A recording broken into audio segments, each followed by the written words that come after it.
Startup Podcast PH is co-produced by Sprout Solutions, Aperon, Tuala, Simph, Secuna, Maroon Studios, and Aim High. Check out our partners in the description.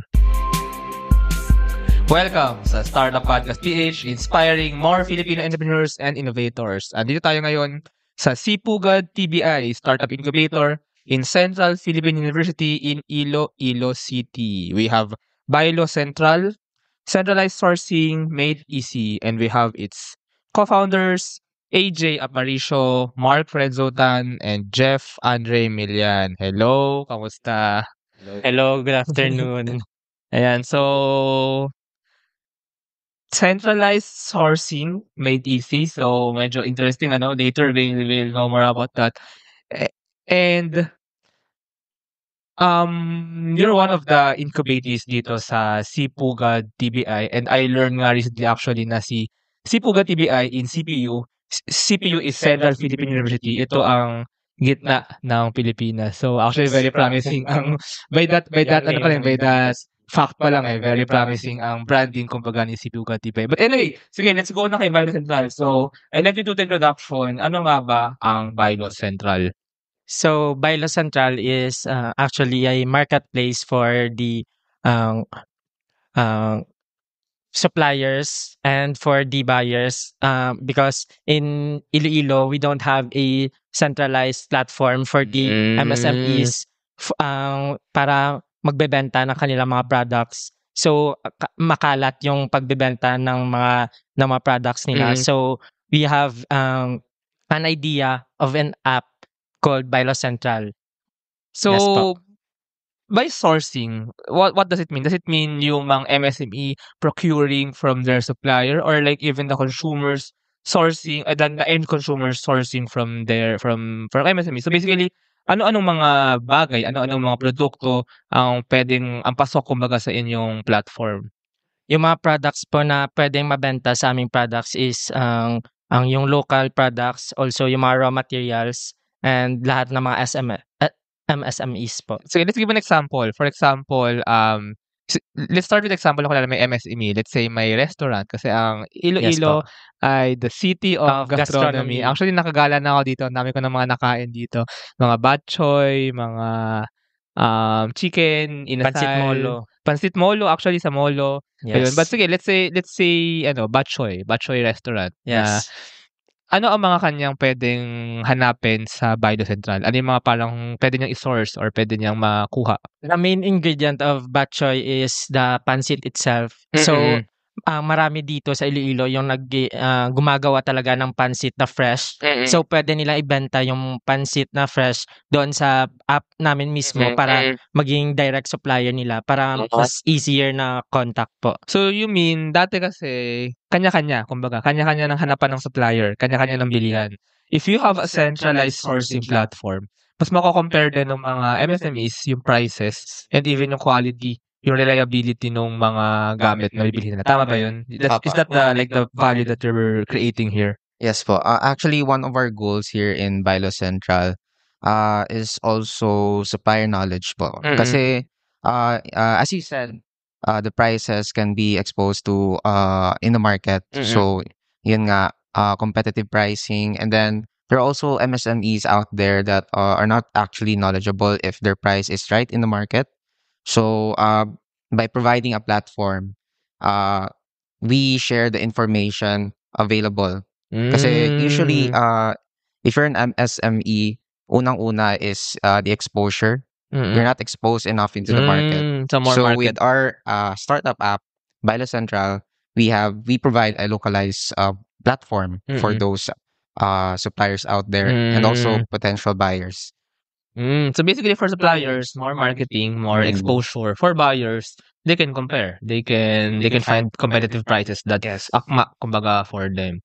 Sige, bukod sa bok choy, ano ba bang mga ibang bagay na, or lahat ba talaga to? Lahat ba talaga? Can you give examples ng mga Banana chips po. banana chips din, ganyan? Yes, yun naman, for example. kunyari, end consumers. Actually, sige, let's say ako. Gusto ko bumili ng pasalubong. Yan, Yes, pasalubong. Ano nga ba pasalubong pwede? Na bilhin ko dito sa Iloilo. Bizcocho. Okay, sige. For example, ano na ako dito, actually, 2 weeks na ako dito sa Iloilo. And actually, uwi na ako next week. Balik na ako Manila next week. So let's say gusto ko bumili ng biskotso. So imbis na hahanap ako ng biskotso sa kung anumang store, let's say, actually, di ko alam kung saan bibili ng biskotso eh. Yeah. Sa Vital Central na lang. Pero for example, I want biskotso, siguro magtatanong ako or and then ililid ako sa isang shop. Pwede actually na yung shop na yun, mahal pala, di ba? Or parang hindi pala Yes. sulit. Better if may platform, makakompare ko yung mga biskotso, makakapili ako ng pwede kong iuwi. Tama ba yun? Different kind of brands po pwede mo ma-compare at kung ano yung mga bestseller, makikita mo rin yung reviews. Parang local siya na marketplace para sa Philippines talaga. Like soon scale up sa ibang regions. Kung ano man ang kanilang mga products na ibebenta doon, depends on the region po. Okay. So sa ngayon, Region 6 muna or Iloilo muna. As of now, Iloilo lang po. So this is actually what we call like a hyper-local na parang sa Iloilo City, Iloilo Province muna. Yes po. Kumbaga lahat ng mga bilihan, lahat ng mga pwedeng transactions, you try to cover that. And really, doon na sa platform hahanapin. Right? Yes Pero po. sige, let's parang puntukan natin yung talagang parang pain point kasi as startups, we remedy those pain points for your users, for your clients. Sige, so let's say for those MSMEs muna, kasi I think yun yung main na matutulungan dito actually eh. For MSMEs, how exactly nyo sila matutulungan? Maybe let's put it that way. So MSMEs, I think mostly, of course, just like as Renza mentioned, more exposure to the market. You can compare prices, but other than that, I think mostly is to help them. Pretty much like you can sell out their products. So like, for example, usually all around the city, there's like people selling those fruits, all of that. So I believe a lot of them actually won't get sold and then they spoil. So like on our platform, if they're able to find a buyer for their products, I think a lot of these will be sold and then there won't be much waste that will be produced. So the platform isn't just to help MSMEs, and then it's also helping the environment by reducing waste. Alam ko na yung perfect example dito. Nag-interview ako no last Wednesday sa Mayag-Aw sa TVI dun. And I talked with Ma'am Lorly, I don't know if you know her, of Budbud Sea Salt. It's like one of the special products ng Mayag-Aw kasi there's a traditional salt making industry dun. And yung mga yun, actually, wala silang online platforms to market their products. But their products are very good actually. So yun actually yung parang really value nyo for kasi sa Iloilo Province, Region 6, ang daming mga artisans din mga industries na waiting to be discovered. So actually, yun din yung parang role nyo, no, na matulungan silang ma-discover. Lalo na Region 6, dumadami na kayo mga turista dito eh. Locals, Filipinos as well, and even foreigners, So parang it's basically much more exposure for this traditionally undiscovered pa na industries. What do you think about that? Yun ba ang gusto niyong mangyari din? Yeah, so we have may mga may mga booths yung mga nagbebenta ng mga products nila for example sa SM and sa mga parts. Ang mga most of them are MSMEs. So minsan wala silang benta. So sayang lang yung pag-display nila ng mga products nila. So in our platform, they can showcase their product without actually exposing their food or their Tsaka hindi na sila mahirapan pa magbuhat dun sa parang bazaar or booth na yun kasi online and then so the buyers can buy online na lang din or is this meet up? So ano ba ang pinaka-role ng platform? Is really all in one na they can really buy na there and get it delivered into their accommodation or their house or how does it work? Yes, parang Shopee talaga po sir na place ng order then after yun i-deliver sa kanila. By the way, sige, since you mentioned Shopee, anong parang edge nyo over Shopee? Yung edge namin kasi po sir yung sa Shopee hindi lahat ng sellers, especially yung mga MSMEs marunong magbenta ng products nila doon. So we also have a partner planning to partner like DTI to get the information or the data of the MSMEs para matulungan sila na ma-post ng kanilang products doon sa aming page. And ang main nyo na gusto talaga malagay sa platform is mga local MSMEs. Yes So po. really like the local products of Iloilo. Yes And po. maybe even later on, local products of different regions of the Philippines. Cities. Oh, I actually like that. Yes, sir. That's actually interesting. Actually, kaya din siya, kasi ako, as someone from Manila going here, siguro punta naman natin yung parang pain point ko as a buyer. I wanted to try different things here in Iloilo, but I actually don't know. So, nagtatanong ako sa mga tao. Pero kung may Bilo Central, I can easily discover Yes. what's waiting to be discovered here in Iloilo. The- diba? So, parang, One of the main goal of Mm. ang Bilo Central is convenience. mm-mm. And kasi yung maghanap na mapasalubong ang very time consuming, especially if ang short lang yung vacation mo dito. So, shop ito para sa mga Iloilo pasalubong. And later on, all kinds of pasalubong. Yes, And hindi lang regions. pasalubongs naman, di ba? Hindi lang Yes, pasalubong. not only pasalubong. And not just food, no? So, even like, ano ba mga non-food na mga pwede pasalubong or pwedeng bilhin? For example, sir, raw materials, not limited sa food only. Let's say mga crafts, like yeah, mga Hablon. Yes. Yun. Okay. So our platform really aims to like you said, discover the undiscovered, diba? Yeah, that's a nice touch. So I'd like to share lang muna na I recently learned that about over 90% sa Philippines in the industry are still MSMEs. Yeah. And then it's been like over how many years they still they remain as MSMEs. So MSMEs, it means micro, small, or medium enterprises, right? So with our platform, we aim to boost their business so that in the long run they can expand also. So not just benefit us, but benefit everyone in the industry, buyers, sellers, everyone alike. For raw mats, for example, I think one of the hardest for buyers is the suppliers, because, for example, for a specific raw mat, there might be like conditions. For example, let's say raw materials of crops. Okay, just crops as an example. So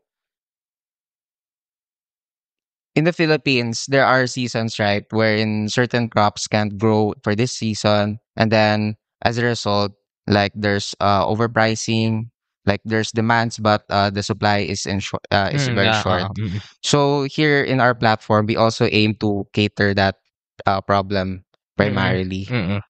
Okay, actually, so pwede mangyari sa platform nyo, there's a part for like end consumers looking for like pasalubos. Kasi parang sama different market yun yung end consumers And there's also a part for MSMEs looking for supplies for raw materials. So pwede actually magkaibang tab siya or magkaibang part ng Connect lang platform. But yeah, I mean, kasi it's the same process it's the same thing, but parang ibang market lang somehow. But anyway, with what you said about the MSMEs, actually it's very good that we're helping MSMEs expand. Although actually for me, I actually like MSMEs. And ang large enterprise kasi ibang usapan na yun. As in very, very different usapan na yun. Very different kinds of organizations. And for me, like for the Philippines, maybe hindi micro, maybe SME. Maybe turn the micro into small, and then the small into medium, and the medium to larger medium. Yeah, step by step. Yeah. Tsaka parang medium to large kasi is very different. Yeah, it's a big step. Na. It's like like being a large corporation na. So for me, actually, ang ganda tignan is the Philippines is parang puro mga thriving small and medium enterprises. Like even imagine, like the mga bachoyan or mga gumagawa ng mga crafts, they become medium enterprises. So, medium by medium, abot yan hanggang up to 30 to 50 employees And even like yung size ng valuation or ng revenues is kind of a big na, even if you have 30, nasusunduhan yan ng mga yan na maayos. I think that's a perfect setup for a country like us na puro medium enterprises. Kasi at least, ang MSME kasi powerful yan in terms of economic na kumbaga, the players have power, equal power. Kaya din ang sa large is if wanting large lang sa Pilipinas, sila may control. So what we want is parang kalat yung economic power. So maraming mga empowered yung mga MSMEs or empowered yung mga SMEs. And I think yun nga rin ang magagawa with these kinds of platforms na empowered ang mga small and medium enterprises. Yeah, so sige, maybe you can share a bit lang about the platform and so how does it look like? So paano ba siya ma-navigate ng mga sellers and ng mga buyers? We don't have so currently, sir, we don't actually have that final design, but You have the MVP na? Like minimum viable product or a prototype or a we're in the designing phase right now. But actually, this should be a really fast process. Especially, I'm really confident in the development team. So mostly, I think for a start, we'll have some kind of a product catalog page. So I think that would be the main feature there. And then, of course, we're also planning to add like a map feature, of course. I think a map feature would be really important because it would map, you mean geographic map? yeah, like Ah, you've yun ang value nyo over Shopee. Walang ganun sa Shopee. Oh. Yeah. Sa La Paz. Sa La Paz. Okay. So we're not aiming to like just sell the products, but we're also aiming to like have their location on. So, like, Perfect. Okay, yeah, I like so that it's na. like- I like, okay. I'm a user na. So yeah, I think that's two of the main that we're really seeing to implement in the MVP. And what do we also have? Did I miss something? Yes. So I think one of the features we're also pushing is, of course, communication between the seller and the buyer. So Yeah. that would be very useful, especially for MSMEs na their buyers are looking for more information. So they'll be able to also communicate on the platform. Yeah. That's perfect. Actually, yung tatlong yun. Perfect. Kasi you don't need many features. But I think yung tatlong sinabi nyo, yun yung most important. And actually, nakuha nyo ako as a potential user. Product catalog basically yung parang showcase ng mga products ano. And maybe you can search, no? You can search or pwedeng siguro food. Or maybe parang for me lang Location. siguro yung location doon sa map yun eh. Pero parang for example ako kasi as a user, ang gusto ko mangyari, siguro ma-classify muna if I'm a traveler lang or parang if I want to buy pasalubongs or if I'm a local MSME na gusto ng supplier. I think sama ko kailangan ma-filter out yun eh. And then if I want to buy pasalubongs, yun yung mga food, non-food, mga ano dyan. And maybe yung parang mga maganda parang kung merong ano eh. Kasi ako, I went here in Iloilo. I really want to know what's the main products of Iloilo, yung mga traditional din na products. So, ayun, kung ma-highlight yung mga yun. And then yung map, actually, I really like that. Kasi, yun nga, si Iloilo, sikat yun eh, di ba, mga districts dito, si Haro, si Molo, si La Paz. Iba-iba ng mga specialty yan eh. And parang fun lang din makita na, si La Paz, Batchoy, ganyan, di ba? So, I can even go there if I want to see the shop, the Batchoy shop. If I want to go see Pansit Molo, actually, I can go to Molo, di ba? So, yeah, maganda actually yung map. Do you have anything to add? As AJ mentioned, 'di ba, yung maps. So, I like to think nga, 'di ba, meron naman Google Maps. So, why should we integrate a map in our app? Okay. But it's like this, it's providing convenience kasi sa Google Maps, yes, you can search for MSMEs there. But location lang, 'di ba? Location lang and then maybe some bit of information. But for us, we have like a method that when you see the location, instantly directly go to their product catalog. And their Parang- store. Yeah, their store. And then you can from chat. there, you can chat, you can Okay, buy. perfect. Diba? Okay, perfect. I like this. So, doon na din na mag-search actually ng product sa map. Yeah, you Diba? can search in the map or you can search exactly the product you want. Yeah, that's actually I'm more interested dun sa map eh. Kasi, yeah, as a geography person din eh. Kasi din isipin na saan nagkukumpol yung mga batchoy, for example. Yes. Saan nagkukumpol yung mga crafts, for example. And then yun nga, click ko lang. So, punta akong Iloilo map. Then I want batchoy, for example. Punta ako na Paz. Makakompare ko rin eh, yung mga batchoy shops dun eh. Makakompare ko yung prices and maybe may ratings din dyan. Pwede diba ratings. Feedback reviews ng mga Yes. ng mga previous buyers. And then I can see the pictures with the catalog. And then if I want to buy sa isang batchoy shop, I can chat. Gusto ko sabihin ko saan ako kumain eh. Okay na naman mo sabi ng ano dito. I mean, kumain kasi ako sa Nagtanong kasi ako kanina sikat na batchoy sa ano daw, Netong sa La Netongs. Paz. Actually, I like that. I think it's the best food I ate here in Iloilo so far. Ayun yung parang favorite ko na nakain so far. But ayun, no, if there's a map, nakita ko dito yung mga batchoy. So I'm sure na ito yung mga, dito ako yung batchoy kasi dito nagkukumpulan eh. And then I'll check it out and then I'll compare and then I'll chat. And then maybe if I wanna go there, I'll go there. If I want to deliver, it can be delivered. Yes. Then I'll buy. And that's how we empower these MSMEs. Yes, of course. And giving them online presence and kumbaga ano equal footing on the market actually. Is payroll processing taking too much of your time? Introducing Sprout Payroll Starter. For as low as 5,000 pesos per month, you get a team of experts to help you with your payroll and HR needs. We'll help compute and process payroll, handle all your government compliance requirements, and automate timekeeping. Leave the payroll to us so you can focus on growing your business. Enjoy peace of mind with Sprout Payroll Starter.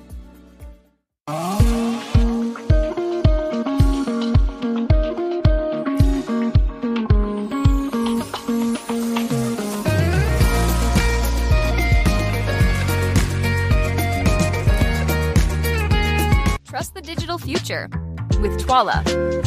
Secure and tamper-proof digital signature.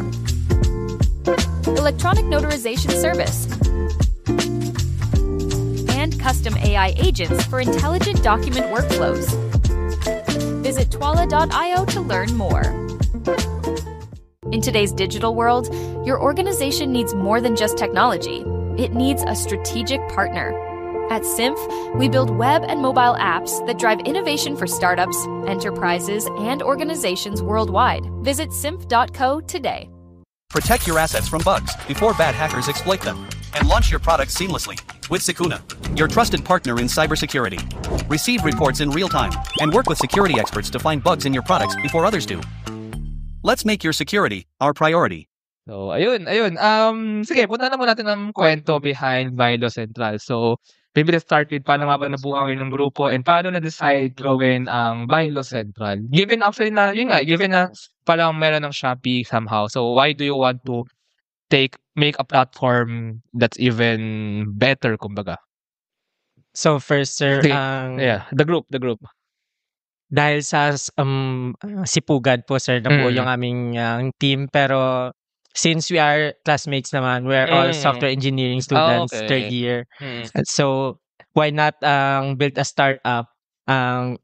Hindi lang billiards, gym, at iba pang yung mga hobbies. So with this startup, we can earn money and also we can learn new things. Especially, we can apply this startup to our course, the software engineering, and because we are building up and we're also dealing with the clients, and we have projects like real clients po, sir, na ginagawan talaga namin ng mga products. We are not paid sa project namin. So why not gumawa ng startup? It's the same thing rin naman na gumagawa ng product or ng Kikita project. pa kayo. Oo, kikita pa kami.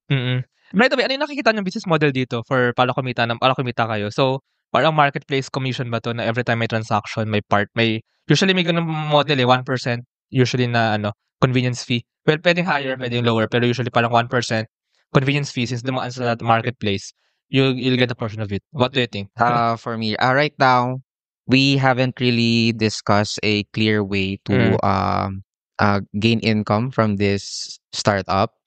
But in the later phase, once it's saturated na, because we are a startup, so we need to make a name for ourselves pa. We need to gather all the suppliers, So free muna. all the buyers. Yeah, for now it's free. But at the later phases, we do have a plan. And I guess AJ wants to share something about Okay, sige. What? Yeah. The business plan. So really, we do have a plan on how to earn from this platform. As Renzo said, should start out as free because we're trying to make a name first. But really, I think one of the plans was mostly through of course, that could be also from the commissions from the transactions, but it could be also something like, for example, if one of those suppliers wanted to boost their Okay, products even boosting. more, so like they can pay for Okay. banners or Gets. something in the homepage. So sa to map, show. dun sa map, Yeah. lalaki sila. Or iba yung kulay nila. Yeah. Pwede, 'di ba? Pwede, why not, 'di ba? Pwede. Yeah. Tsaka parang ano na rin yun eh. Ang maganda sa ganung model, alam nyo kung ano magandang sa ganung model. Ano yun eh, parang hindi kasi siya direct, 'di ba? So it can also be angled as like a support to the platform. So if that store, kunyari for example lang, si Netongs, for example, or whatever Batchoy store, mayaman na sila. If they want to help overall platform, to help even more MSMEs, yung boosting na yun can also be angled as a parang support for the overall platform and for all the MSMEs. Yan yung mga stylan, ano yun, para, oo, diba? Anyway, sige, yun, so, Actually, yun. I haven't thought of that, but that's a good idea. So yeah, I'm guessing if the thought process was like, okay, we're connecting suppliers with their with who wants to buy their materials. So if we're boosting their product, so like someone who's already established their name as a seller here in the city, so if they boost, technically their suppliers as well would get a boost because if they're selling more product, that means they need to buy more supplies. So technically, Actually, it's like a win-win situation for all. Tsaka palakasin ang buong ekonomiya. Palakasin ang buong commerce. Yes. Do you have anything to add? We also initially thought of a per transaction commission-based na income. Like per transaction between the buyer and seller. Once it's done, once the transaction is done, we charge a little small fee lang. Yeah. So, as I've said, we haven't really finalized the business plan yet. But Pwede it will naman just both eh. apply in the later phase. Yeah, pwede in our both. startup. Pero ako kasi, siguro share ko lang din, when I think of business models, I also think not just of like how we can maximize the profit, but paano nag-flow ang pera mula ba sa mga more successful, sa mga mayayaman na into the more less privileged, or somehow baka may mga models na mas mas nalulugi yung mga less privileged. So for me, I always think of designing business models na nag-flow yung pera mula sa mayaman sa hindi ganun kayaman. And I think yung boosting na yun, Yes. I think yun is parang kasi pag marketplace commission, lahat na damage. Lahat, I mean, let's call it damage siya, pero parang lahat ay nagbabayad. Pag boosting, yung mamayaman lang, di ba? So somehow, mag-flow yung pera from the mayaman to the less mayaman. So, I mean, ano na lang mag-isip, actually. Inisip ko rin yung saan napupunta yung pera, saan napupunta yung flow of money in the society when we design business models like that. But anyway, balikan natin yung kwento. Sige, so, paano kayo paano nyo, sabi mo nga, diba, hindi lang billion, hindi lang Kasi, actually, that's good, Actually, I want to ask that nga ba't hindi kayo tumambay na lang, ganyan? So, but, what's in a startup really that you really wanted to do this and try this? Siguro nakakasawa rin magtambay na lang. Yun, gasto lang ng gasto, syempre, di ba? And, actually, yung parang nagpa-realize talaga sa amin is, right now, as third-year software engineering students, we're doing projects. I don't want to mention any names of clients, but we actually have real clients that we're also expecting us some standard, like quality standard of product, but we're doing it for free. So yun nga, na yung realization, it sets in that like we're doing this for free, only for the grades, but why not both, diba? Yeah. Why not give quality service product to the client and have something in return? Okay, so business-minded, Yes. entrepreneur-minded. Sige, ikaw naman. Ano namang side ng kwento mo? Or parang grupo ba kayo? Doon sa mga project na yun? Ayun din. Yeah, different group. Okay. So really, the story behind this startup was for me. I was just technically.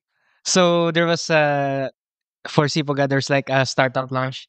So like there was a hackathon, an event to see the ideas of people for the startup. So like technically, I was just a last minute substitute because one of their members actually. Wow. Yeah. So after the hackathon, I was actually really interested. So I found those 2 days in the event really fun, and I thought, hey, why not continue this? So really, it was his idea that we continued, and then eventually we landed here on this startup. So yeah, I really gotta thank Jeff for inviting me and then igniting my passion in these building these projects. So yeah.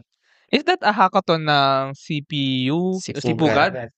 So yun yung parang initial project nyo rin na ginawa para makuha yung mga talents, makuha yung mga ideas. Pre-incubation. Okay. Kasi si Sipugad TBI ay kaka-start lang noong July 2024, right? 2024. So parang, and what I know kasi mga TBIs, ang unang gagawin niyan is, syempre, mga ano muna, as in, plannings, bubuin yung team, mga procedures, yung mga, basta papeles, ganyan. And then, in getting the first cohort, by the way, so parang sila yung first startup incubators ng Sipugad, may pre-incubation na usually where, in this case nga kay Sipugad TBI, is a hackathon para makuha yung mga talents. And then, may mga mananalo who will be incubated. So, sila na yung mga incubatees na talaga na mas ina-nurture pa ni Sipugad TBI. Ayun. So, thank you kay Sipugad TBI. By the way, kaya nandito tayo ngayon sa kanilang office. This is the office. Sa kabila yung parang incubation rooms, mga offices for the incubatees. And dun sa isa pa, parang co-working space. Right? So, ayun. So, actually, ang ganda sa lugar na to. Aesthetic actually. Yes, But actually aesthetic. ng interior design dito. Ayun, so do you see doing this? So right now your third year, no? Software engineering, right? Yes, until So do 4th you year lang. see doing this? Mag-4th year pa lang kayo. So di pa pala kayo graduate. Hindi pa. But now maybe you're doing this part-time kasi you have your ACADS, no? But do you see doing this like maybe full-time or ano ba yung plano nyo in really building this in the future? For me, sir, I believe yes. Kasi ang plans ko talaga after mag-graduate is to build a startup. Mag-business. Kasi ayaw ko startup. talaga maging Employee. 9 to 5 employee. Yeah. Yes. We, all of us can relate. Yes.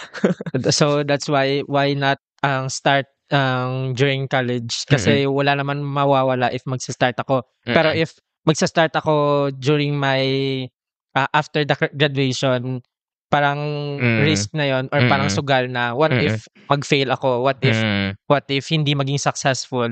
Pero if ngayon ako magsa-start, okay lang if mag-fail ako kasi student pa lang ako and meron din mga backup plans or mga second options if ever mag-fail ako sa startup. Pero hopefully hindi. Kasi I can see the future. For me also, I guess it's also in the way how I was nurtured and taught by my parents. Kasi yung father ko, as a traditional Chinese businessman, di ba? He always inculcated to us, to us three siblings, that it's really, if you're an employee earning this let's say 6-digit salary, how much is your boss earning? Diba? Okay. And just like Jeff said, start early as possible. So that's very true. Start early as possible. Make mistakes, as many as you can. Of course, not intentional. Because I believe for every one success, there's at least like 50 mistakes. And of course, experiencing those hurdles, challenges as you go through in your career, it's just going to make you stronger. You're going to learn more things. And of course, as you grow older, then you'll be knowledgeable enough to tackle any challenges in the future. So that's for me. Sige, ikaw. I think I really want to say that I want this startup to be successful. When I look back in life, I think most of my what decisions brought me here was really like just on the spot. Like I wouldn't even be in software engineering if I didn't switch my paper to from electronics engineering to software engineering at the last moment. And then also because this is probably one of the decisions that one of the only decisions that I really thought through. Na I want to keep this going. Mostly it was just because I had a passion to build projects, and then these are one of those things na I really think that could get me successful because, you know, yeah, I want to be successful. This is what you call this? I'd say this was really not plan A. Mm-mm. Uh, plan A was really to become a professional esports player. Yeah, Wow. I had a. I'm still actually playing. Wow, ano? Valorant actually. Okay. So yeah, currently. May ganun dito. Yeah, so Oh, like okay. it's actually in the Philippines now. So like Oh. last year we went to Manila to represent this university Oh, wow. in Valorant. So yeah, that was really fun. But these are one of those plans that I feel like I have actually a better chance because yeah, I guess the passion is really there. Yeah. And yeah, that's actually nice to hear from you. Grabe students, pero ganyan na ang mga thinking nila. Actually, start early. That's actually very good din, ano. Really start early para if ever man you take on the risks, you still have the capability to rise up again. Kasi, ano rin, I mean, the students, ang magiging weird din dyan kasi like when you graduate, kailangan yung magtrabaho for the sweldo, for the money. Of So, course. maybe sa ngayon, maybe may mga grants naman somehow, may mga competitions, ganyan. Pero, you also have, I mean, like, ang problema naman sa business, hindi ka naman stable, di ba? I mean, hindi pa ka stable sa simula. So, yun talaga yung kailangang yung i-navigate as a student startup na, yeah, kailangan niya mabuhay. Kailangan niya naman.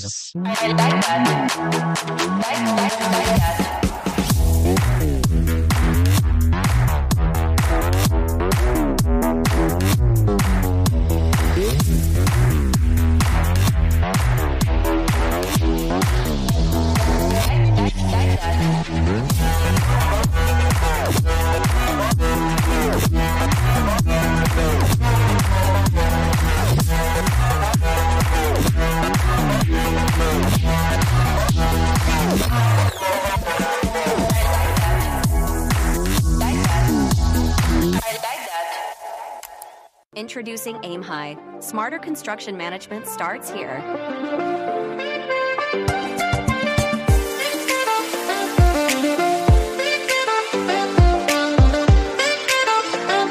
Monitor costs and progress with real-time insights. Plan ahead and adapt with streamlined scheduling tools. Make data-driven decisions to avoid costly delays. Increase efficiency and profit with Aim High. But sige, siguro ano lang, so ano na parang future plans nyo for Bilo Central? How do you plan to do maybe like a roadmap? May roadmap kayo on, kasi I'm also curious like, di ba you're on the, yung finalizing the product, di ba, the platform, and then you're gonna be onboarding mga MSMEs. So ano yung parang maybe strategy nyo on doing that? So product, and then the clients, and the marketing, making you known. So, ano yung parang future na gagawin ninyo? So, the first step, sir, is ang first is mag-survey muna. Pupunta kami sa mga food festivals, yung mga kiosk, and ask kung ano ang mga biggest hurdles nila o mga challenges as an MSME MSME. So after that, sir, we'll list down all the mga kailangan nila. For example, kailangan nila yung fast na pagdi-deliver ng mga products nila kasi yung iba mapapanis, for example, ganyan. So we magre-research pa kami kung ano ang possible na gawin doon sa mga kanilang mga challenges. And also after that, magpa-partnerin kami sa mga industry and also sa mga government agencies para mag-widen yung scope namin and mas convenient sa mga tao na pag pumunta sila sa Bilo Central, makikita nila lahat ng mga products na gusto nila, na kailangan nila. So that's it, sir. Yeah, and maybe the-design nyo nga talaga yung platform, no, based talaga sa kung ano yung kailangan. Hindi naman tama yung pupush nyo lang kung anong gusto nyo. Yes. Hindi gagamitin ng mga or baka mapilitan lang sila, hindi magiging sustainable yun. No? So, really design the product into what they really need. Do you have anything to add? Nothing much. Wala naman. By the way, ano tong si Demigod? So, ito yung Yung Demigod, sir, is yung yung company namin. So Mm. basically ang Demigod is generating ambitious dream, yung meaning ng God. So we are planning to have a startup, not only one but maraming startup kasi we have in our team we have a lot of potential CEOs naman. And pero as of now one at a time lang Okay. muna. So, ang vision is si Demigod, yung parang umbrella company, and maybe Yes under po. that si Bilo Central. Bilo Central. Maybe other startups pa. And then, We have also a startup pero hindi pa namin ano naman yan? pinupush. Sige. Ay, Paolo pa sabihin? Or, Pwede naman. sige, go. Ano yan? Ang first is ang Procurio. Procurio is parang procurement naman. yung services naman po. For Services. example, naghahanap ka ng digital artist, magpo-post ka lang dyan. Okay. Then, ang lahat ng mga digital artist na gusto kumuha ng Okay. pinapagawa mo, Okay. magko-comment lang or magbibid. Okay. And focusing din muna yun on Iloilo muna. Ganun. Yes po. And then later, Or- maybe hyper-local, different regions. Or CPU lang muna. CPU lang muna. Okay. University-wide lang muna. Or Then- halo lang muna, ganyan. Next po is yung Parkmate.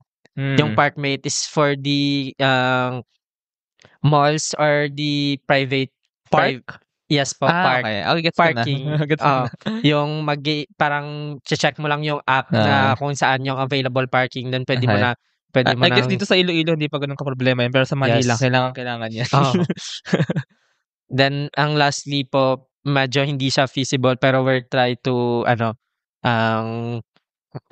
po na this is quite criticism about this Art. last project. So actually, our original idea was like Medivendo, so it's like a vending machine for over-the-counter medicines. Pwede So yan. I mean, why not? I think pwede yan. Pero bang ano lang yan, mga biogesic lang, Yeah. hindi pwede yung Not parang kailangan prescribed. ng, Hindi pwede tsaka prescribed. hindi, kasi yung mga iba kailangan ng pharmacist eh. So, yan yung mga, over the counter, yung mga, pwede rin sa 7-Eleven, kumbaga, yung mga ganong gamot. So actually, we're still looking into the research of how we're able to profit because yung Gusto ko vending yun. machines are quite expensive to Yun nga lang, produce. yung So, business visibility. Pero yeah. gusto ko kasi kung nasa gitna ako ng daan, bigla sumakit ulo ko. So, may vending machine sa kaya ng bus or sa train station, kung ano. Ayun. yung isang plan namin is magpa-partner sa mga LGUs kasi yung LGUs hindi lahat ng provinces sa Iloilo ay merong 24 hours na drugstore. So, what if in the middle of the night hindi sila makapag-access ng that's mga good. products? And also we are planning to add a necessities, for example, yung mga sanitary napkins, yung mga condoms. Oh, that's good. That's good. Actually, there was one feature as well that was artificial intelligence. So like a chatbot, you chat your symptoms and then it would. It's not actually like a doctor, but it's just like pwede looking yan. over your symptoms yan, and suggest to you over the counter medicines. So, ando sa vending machine, pwede ko din mag-chat. Pwede ko din mag-ano. Yeah. So like pwede your tablet. Pwede yan. Although, I think yung business visibility ang magiging, kasi yung mga biogesic, mura lang yung mga yun. So, because pwede takasan yung markup, pero it will really be, because offline chatbots are still very hard to run. So like it's not the business visibility, it's actually technological limits for now. Okay. And also, of course, in the medical field, I think the most primary concern there is using AI as like your doctor or like the one giving suggestions for medical Although for basic, advice. kung basic lang naman. Yeah, like, for advice. For basic like over-the-counter drugs, it's very possible. But yun lang nga, merong concern. Pero kailangan ko ng ano yun yung sa sakit ng tiyan? Buscopan, mga ganyan, Gaviscon, mga ganyan. So, maybe. And the other concern po is the overconsumption of the drugs. Oo nga, kung ano yan. Solmux or something like that. Solmux at Coke. Tsaka biogesic din naman. Ang biogesic na-abuse din yun na ano yun. Yes. But anyway, ayun. So, daming ideas, daming wala kami. So, pwede Maraming kayo yung mga ideas. CEO na later on ng bawat isang mga product. Yes But po. at the end of the day, I think magkakatulad to sa execution. Kung Yes. paano nyo talaga siya i-operate at gagawin profitable as a business. So, those are the challenges ahead. But if you have the will really to become, kung ayaw na mag-empleyado, kung gusto talaga mag-entrepreneurs, I Yes. think you will really do that. And mabuti nga na students pa lang kayo, namulat na kayo, and nag-start na kayo. And so, ayun, thank you very much for our conversation. If our listeners lang want Thank to you, know sir. more about Bida Central, maybe may, ano na dyan, baka may LGU or may government, from someone from the government who want to help you. So, how can they know more? Maybe you can lead them to your social media or if may website na. So we have our email, demigod@cpu@gmail.com. As of now, we don't have social media accounts. Okay. And the contact number is 0956-66-13305. And you can also contact me through my Facebook account, Jeff Andre Milian. Yeah. So yeah, you guys can also contact Sipugad to forward your concerns to us. I'll also put the details ni Sipugad TBI sa baba. I think that's also good din na through Sipugad na maano para din may connection. So I'll also put the details ni Sipugad TBI sa description. So ayun, if you want to connect with them, go ahead. And thank you so much for this conversation. Ayun, salamat sa mga nakinig. Thank you. Thank you very much to our 57 patrons. This episode is super powered by AskXPH Academy, our official e-learning partner. Get certifications on Lean Six Sigma, project management, data science, and more. Founders Launchpad, our ecosystem partner. Early stage accelerator providing venture capital funding, operational support, and mentorship. Gumdrop Lab, creating scalable apps to transform your ideas into digital experiences. Cloud CFO, tech-forward cloud-based accounting service provider for businesses. Cloverly Tech, all-in-one digital platform for property developers. Body BTs, accessible and personalized diabetes self-management application. HKB Digital Services, tech-based business tools including payroll, ticketing, and loyalty rewards. Hyperstocks, digital banking enabler for rural and thrift banks. One CFO, CFO services, bookkeeping and tax, and payroll processing for startups and small businesses. Unawa, driving digital transformation with secure, legally enforceable electronic signatures and robust AML compliance. School Tech, all-in-one AI-integrated school and learning management system. Better Support, a Manila-based BPO company. They are offering a referral program for anyone who can bring in new clients. Let us know if you know any Western-based business that might have a need. Britana, cloud-based enterprise-grade ERP solution that fits a small and medium business budget. Wonder Brand, data science-driven brand strategy and design company for emerging markets. Fail Coach, business training, coaching, and consulting for startups and SMEs who are scaling or finding product market fit. Drive Manila, Philippines' largest peer-to-peer car rental community. East Point Business Outsourcing Services, one-stop shop for streamlined business solutions for MSMEs such as business registration, bookkeeping, and more. Doon, Philippines' first fully insured peer-to-peer car sharing marketplace. Hire Business Solutions, provider of the most configurable cloud-based payroll system in the Philippines. DVCo Technologies Incorporated, IT solutions specializing in software development, blockchain smart contracts, digital wallets, and cybersecurity. Mata Technologies, Philippines' premier provider of virtual tours and maps for LGUs, real estate, tourism, and private businesses. Looking for buy and sell online with Sigurado sellers. NutriCoach, personalized nutrition and weight loss programs for you. This episode is powered by Pareto Consulting, Jure.ph, Big Giant Games, Pahatid PH, Wishless PH, Tech Tribe, Yay, Uplift Code Camp, Board Prep, Dohe Philippines, Edfolio, Hive Rooms, Kazam, Code Sham, Sirius MD. Support the podcast through the links in the description.